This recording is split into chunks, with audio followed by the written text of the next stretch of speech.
ചാലക്കുടി മേലൂർ പഞ്ചായത്തിൽ മിന്നൽ ചുഴലി.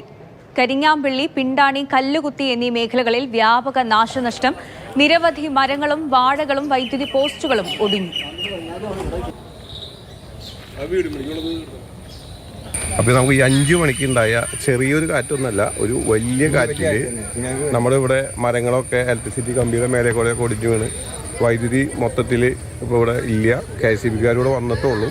അതിൻ്റെ പണികളൊക്കെ തുടങ്ങാൻ പോകണുള്ളൂ. അതോടൊപ്പം തന്നെ കണ്ണമ്പുഴ ജോയിച്ചേട്ടൻ്റെ കുറേ അധികം വാഴകൾ, അതായത് കൊലച്ച് ഏതാണ്ട് മൂത്ത് തുടങ്ങിയ കുറേ വാഴകൾ ഈ കാറ്റത്ത് പോയിട്ടുണ്ട്. പിന്നെ അത് കൂടാണ്ട് ഇവിടെ കുറേ വീടുകളുടെ ഓടൊക്കെ പറന്നു പോയിട്ടുണ്ട്.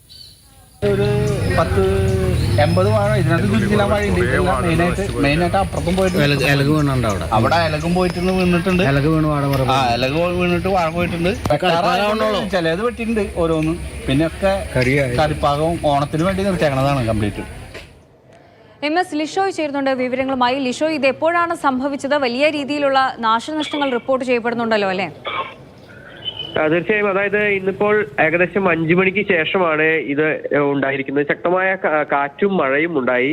ഈ മേഖലയിലാകെ തന്നെ മിന്നൽ ചുഴലി അടിക്കുകയും വലിയ തോതിൽ നാശനഷ്ടം ഉണ്ടാവുകയും ചെയ്തു. കരിങ്ങാമ്പള്ളി, പിണ്ടാണി, കല്ലുകുത്തി എന്നീ മേഖലകളിലാണ് വ്യാപക നാശനഷ്ടം ഉണ്ടായത്. നിരവധി വാഴകളാണ് ഈ മേഖലയിലുള്ള വാഴ കർഷകർക്കെല്ലാം തന്നെ വലിയ നാശനഷ്ടമാണ് ഉണ്ടായിരിക്കുന്നത്. നൂറുകണക്കിന് വാഴകൾ ഈ ശക്തമായ കാറ്റിൽ ഒടിഞ്ഞു വീണു.